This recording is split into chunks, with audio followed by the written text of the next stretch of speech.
year of the rabbit. I am going to be painting and talking about artist Cai Guo Qiang from China because Lunar New Year, and he's famous for firework art.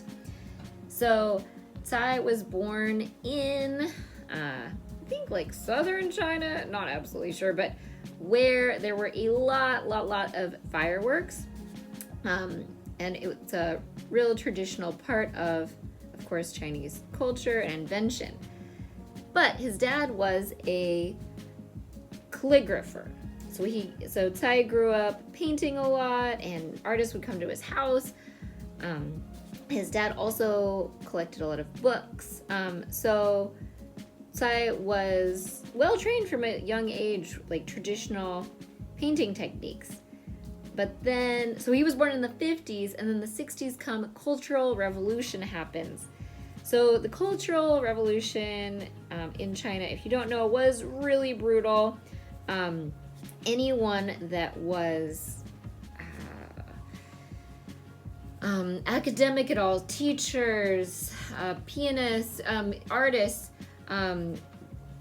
they were jailed, killed. So really hard times. His dad collected books. He worked at a bookstore, and Cai and his dad had to burn all of their books at night so that the Red Army wouldn't kill them, or not kill them or destroy them. I don't even know. Anyway, so he kind of grew up in this environment where traditional Chinese art, things that he grew up knowing, were now being destroyed. So he survives that. Then in the 80s, China opens up. So more open to art. He goes to Shanghai Performing Arts School, does a little acting. I think at this point he gets married to his wife, also who grew up in the same hometown. And then they move to Japan, where it's a lot more open, a lot more cool, modern art happening. And he starts having conversations about what is art, Western art, Eastern art, and he just wants to flip the script. At this point, he had been using fireworks to explode his old oil paintings. And so he already, at this point in the 80s, so long ago, was doing what he does now, right? This was kind of it really excited him. He has a lot of energy. Size of if you ever watch interviews, he's really dynamic. So that morphs into even more large installations, exploding fireworks to extend the Great Wall of China in this piece that could be seen from the sky. He visits where nuclear explosions had happened and does pieces there in Arizona. His wife and him, and I think their daughter at this time, moved to New York, where it's just a lot easier to make art.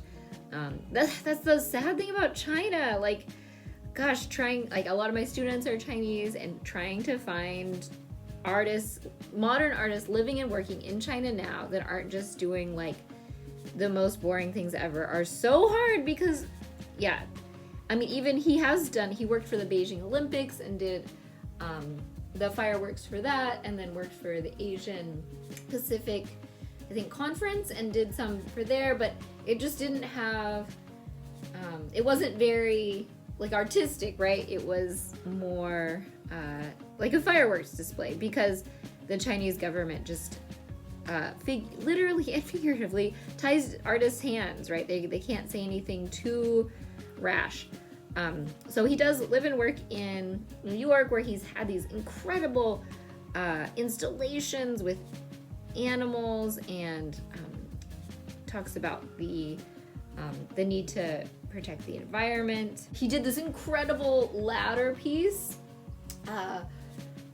Oh my gosh, it took him 21 years to accomplish. He tried over and over again at different types, but it includes making this balloon and having it go up in space. So there's this ladder, this massive ladder. I don't even know, kilometers miles high into the sky where the ladder's exploding. And he dedicated that to his grandmother, who always supported him in his artwork. And she had just turned 100 years old when he completed that.